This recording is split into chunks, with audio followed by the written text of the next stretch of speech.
Hello. Hello. We finally managed to get in front of the camera during the day rather than at dusk. We're playing a game at the moment called That's Not Your Buzzard.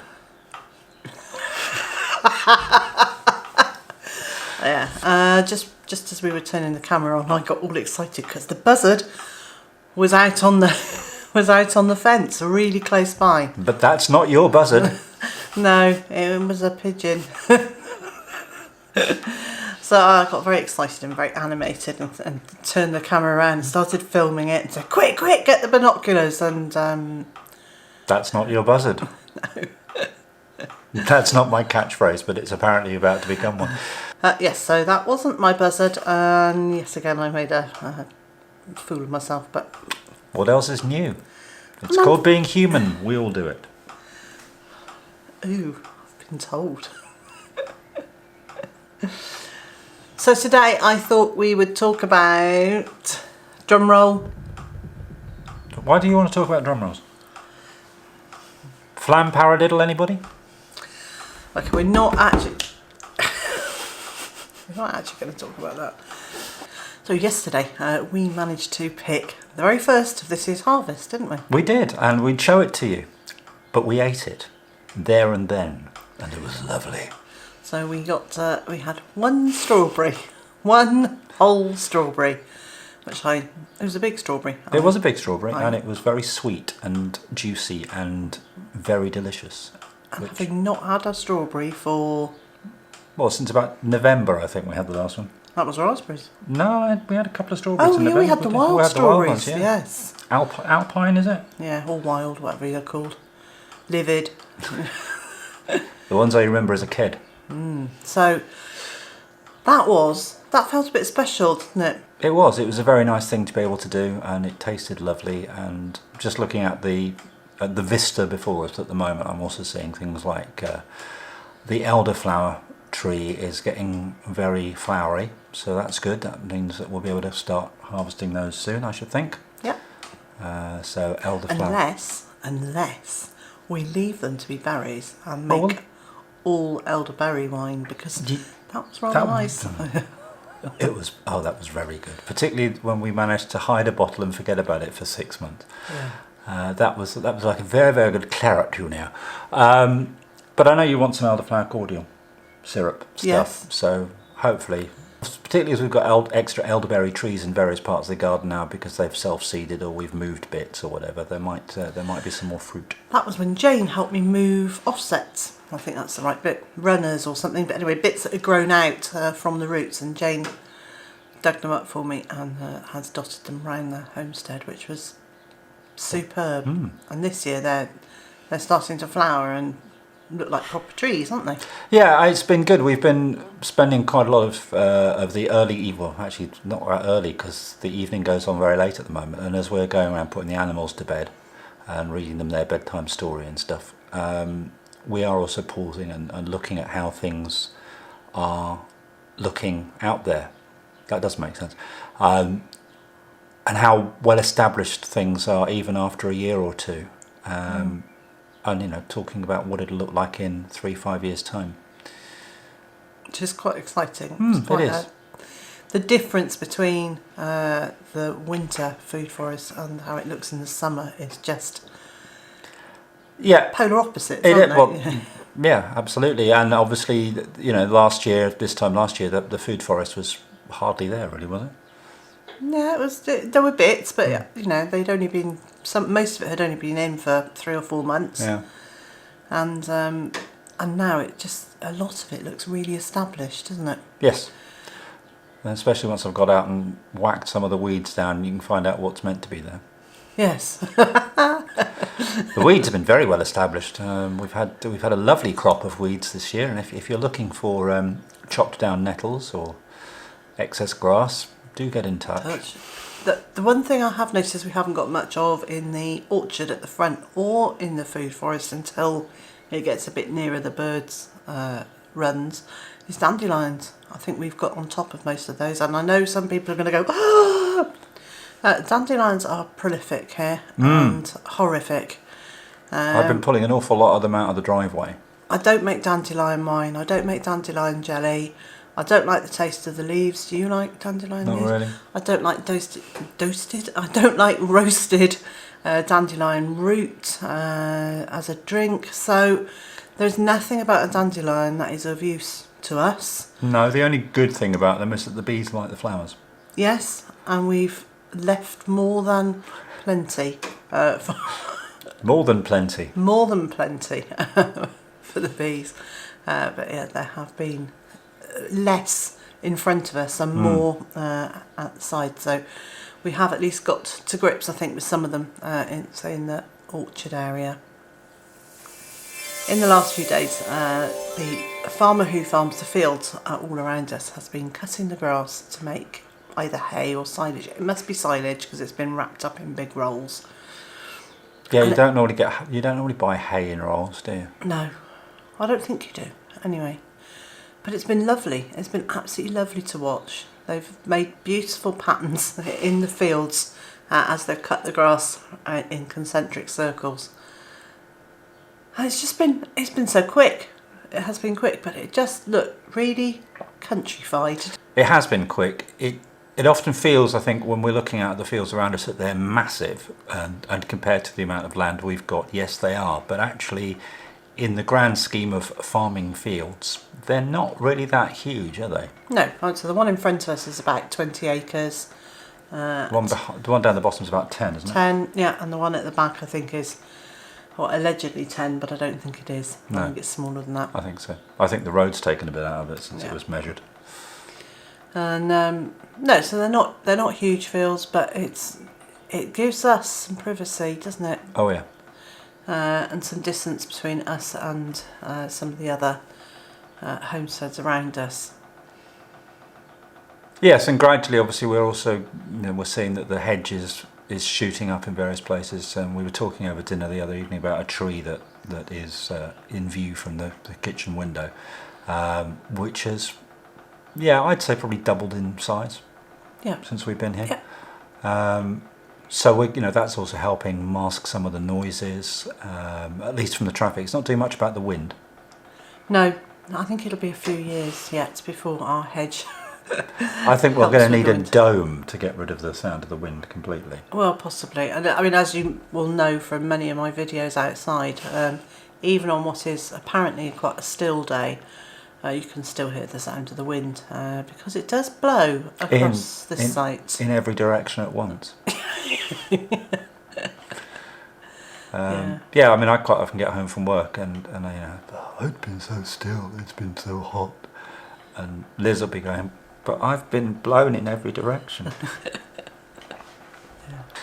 So yes, the first strawberry heralds the oncoming harvest and fresh fruit and veg more often than stuff that we harvested last year, which is rather nice. It is, yes. And we're also going to be able to shut down the penultimate freezer. Obviously, we'll keep one freezer running so that we have fresh meat and stuff in there. Yep.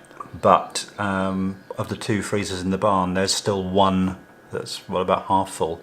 We were talking over dinner the other evening about the fact that can shortly be shut down for the summer. Unless, of course, you decide to go mad with the ice cream making. Well, there is that. And we can do things like strawberry sorbet. Yeah, raspberry and rhubarb sorbet. You want rhubarbs? I can do rhubarb sorbet. I like rhubarb, just because you don't. I really don't like it. But we did have rhubarb and ginger last like week, that? and I liked that. So. And your rhubarb cake, you enjoyed that? Yeah, it was only rhubarb cake because I put the rhubarb and ginger jam in it. Yeah. Well, being as we don't eat bread, we have to find other ways to have things with jam on. So pancakes and cakes, very good for that. Yep, we had pancakes with blackberry and apple jam this morning. We did. We? That was very nice. That was very nice. So. Was that you using things up out of the freezer? It was me using things up at the freezer. There are only about £30 of apples left and about £25 of blackberries. I will be picking more soon. So any that are unused by the time we're picking more blackberries won't get wasted. They'll then be made into wine. Good. Yes. We are lacking in homemade wine at the moment. Well, we say that. We've got two Jammy Johns behind us, which I haven't put into bottles Yeah, yet. isn't it one of those ones that one you decided was a bit... Well, I thought it was awful, but you liked it. But there is at least one. Yeah. And I think there's some pear out in the boot room as well. No, is there? Right, okay. So, but you know, all these wines need to sit for a goodly long time to be nice, really, don't they? To mature. So, and you know, the other thing we've had that we haven't had for a while, yesterday, we had some chicken. Oh yeah, so we did. And there's something very special about having food that you haven't had for quite a while. Yeah, it's been it tastes better, doesn't it? It's been a few weeks since we had chicken, and yeah, it did. It was very nice to have some fresh home reared meat again, as opposed to frozen home reared meat, which is also very nice. But when it's fresh, it's just that little bit nicer. Yeah. Yes, it is. Can you see? Look what the ducks are doing. The ducklings are jumping up to reach the cherries on the cherry tree. I think they might be going for the leaves rather than cherries, but Possibly. It looks like cherries to me. So we've got a very young cherry tree in there, but it was covered in blossom and it's got loads and loads of fruit on it. And it's it had. It had, yeah. It's only about 4 feet high, so the bottom branches are sort of 2.5 feet high. We've got quite tall ducks, and obviously the lower branches are within the browse line, and They tend to get stripped back quite quickly, the lower branches of actually all the fruit trees around the duck area. yeah. And then you get them standing there with their bills open, waiting for fruit to fall in. Yes, for those of you who have only joined us in the last 6 months or so, won't know about our badly behaved ducks. We've got quite a lot of damson trees, Mirabelle plums and Victoria plum tree. And the Victoria plum has grown very tall and leggy, and most of the plums are well out of our reach. So if we want to collect them, we have to collect So if we want to collect them, we have to get windfalls. But we have to fight the ducks for them, because every morning I let the ducks out, they rush over to see what plums are on the ground for them. And of course, when the plums sit there for a little while in the heat, they actually start fermenting. We did have a drunk Drake, didn't we? We did. He was, and mind you, he was pre-plum sourced, I tell you.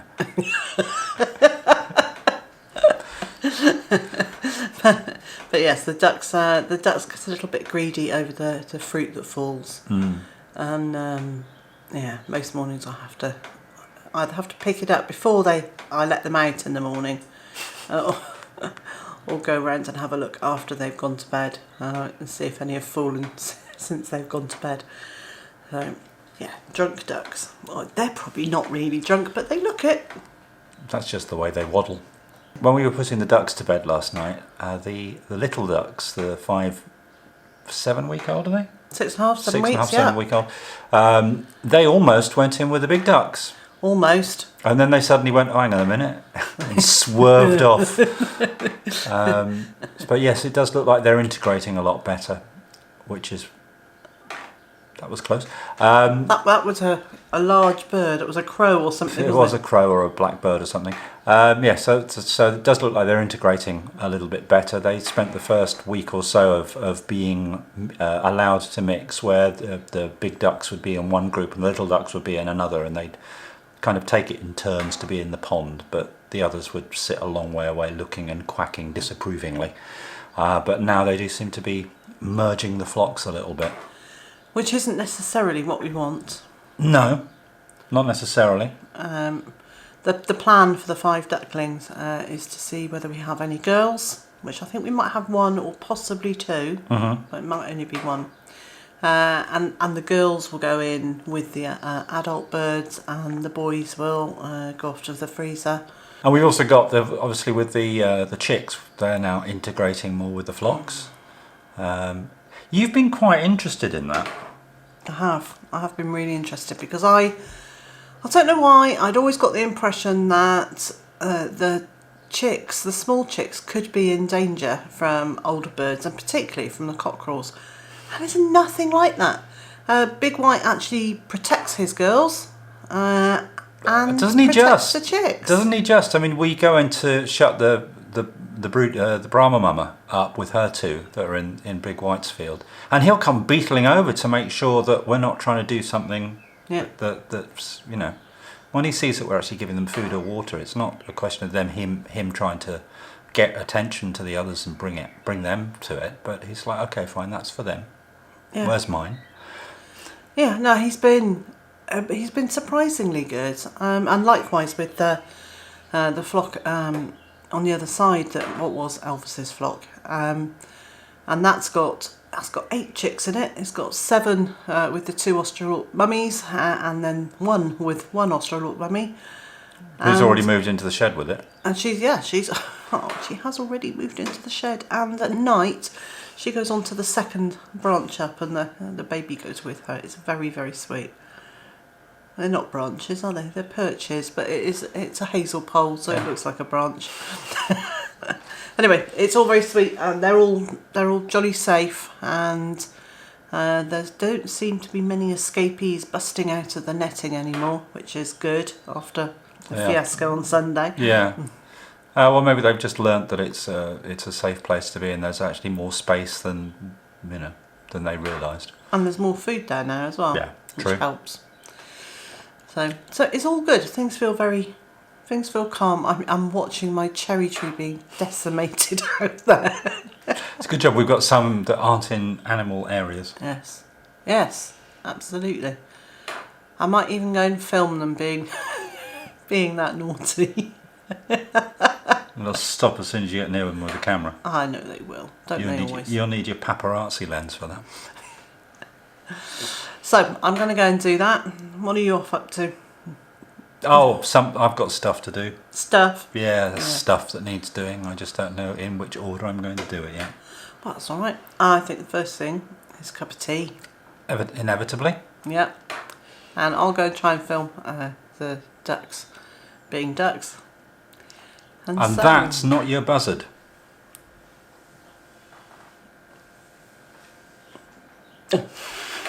No, it's not. It's a big crow. And so, wherever you are in the world and whatever you've got planned for today, I hope it's a good one. And I also hope you'll join me again tomorrow. Bye.